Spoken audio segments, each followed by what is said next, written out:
በሰው ልጅ ላይ አትመካ። የሰው ልጅ ከሃዲ ነው። አንድ ስተት ብቻ ስራ፣ የሰራውን ጥሩ ነገር ረስቶ ሰቀለበት ያወርዳል። በጊዜ ላይም አትደገፍ። ጊዜ ኃላፊ ነው። ዛሬ ደስተኛ ነህ ማለት ነገ ይደገማል ማለት አይደለም። ነገር ግን በፈጣሪ ላይ ተደግፈ በሱ ብቻ ተመካ።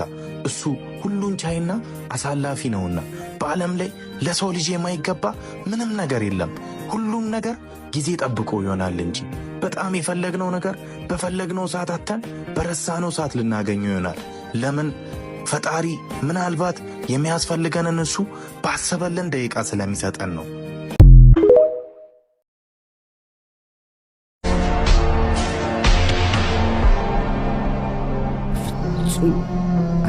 በጣም እንድታድጉ ከፈለጋችሁ መንግስት መውቀስ፣ ቤተሰብ መውቀስ አቁም። በምንም በቃ አቁም። ይሄ ነረት ነው፣ ሰላም ነው፣ ይሄ ፖለቲከኛ፣ ይሄ መንግስት ተውት፣ አቁም። ይሄ ባቆምኩ ቁጥር በቃ ሰክሰስፉል ትሆናለህ። እድገት ምንም የማያቋርጥ እድገት ነው። ምናልባት የጨለማ ጊዜ ያልፍና ትላንት ይባል ይሆናል።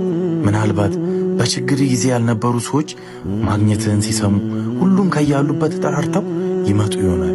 ምናልባት የሰው ልጅ ሄደህ አቤቱታህን ብትነግረው፣ ችግርህን ብትነግረው፣ ምን ብትለው ከተወሰነ ጊዜ በኋላ ወላሂ የእሱን ችግር እጥፍ ድርብ አድርጎ ይነግርህና ዝም ያስብልሃል። አንተ እሱ ራሱ ደካማ ነው ወይም ይሰለችሃል።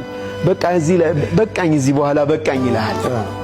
አላህ ግን እንደዛ አይደለም፣ ጀባር ነው። ሁሌም በተሰበርክበት አንተ ራስህ መቆም ሳትችል ሌላን ሰው ለማስደሰት በምታደርገው ጥረት ውስጥ ህይወት እየከፋችበት ሄዳለች።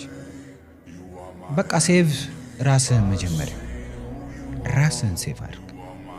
እየቀጠለ ይሄዳል። ከዛ አይ ሴቭ ማለት ምን ማለት ነው? በቃ ሴቭ አድርግ። በገንዘብ ሴቭ አድርግ፣ በሰውነት ሴቭ አድርግ፣ ኢነርጂን ሴቭ። ምናልባት የጨለማ ጊዜ ያልፍና ትላንት ይባል ይሆናል። ምናልባት በችግር ጊዜ ያልነበሩ ሰዎች ማግኘትህን ሲሰሙ ሁሉም ከያሉበት ተጠራርተው ይመጡ ይሆናል። ምናልባት ይህ የለቅሶ ጊዜ ያልፍና በደስታ ምናልባት የጨለማ ጊዜ ያልፍና ትላንት ይባል ይሆናል። ምናልባት በችግር ጊዜ ያልነበሩ ሰዎች ማግኘትህን ሲሰሙ ሁሉም ከያሉበት ተጠራርተው ይመጡ ይሆናል። ምናልባት ይህ የለቅሶ ጊዜ ያልፍና በደስታ ይተካ ይሆናል። እስከዛ ግን የዛሬን ጨለማ ለማለፍ ለነገ ከፍታ በዝምታ መስራት ብቸኛ አማራጭ ነው።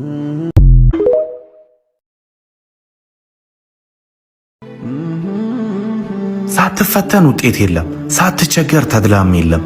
ለመኖር ዋጋ ትከፍላለህ፣ ለመኖር ዝቅ ትላለህ፣ ለመኖር እንባ ታፈሳለህ፣ ለመኖር ከሀገር ትሰደዳለህ፣ ለመኖር ከሰው በታች ትሆናለህ። አንድ ቀን ሁሉም ያልፋልና ከሰው እኩል ትሆናለህ። እንደ ወርቅ ተፈትነህ ውጣ።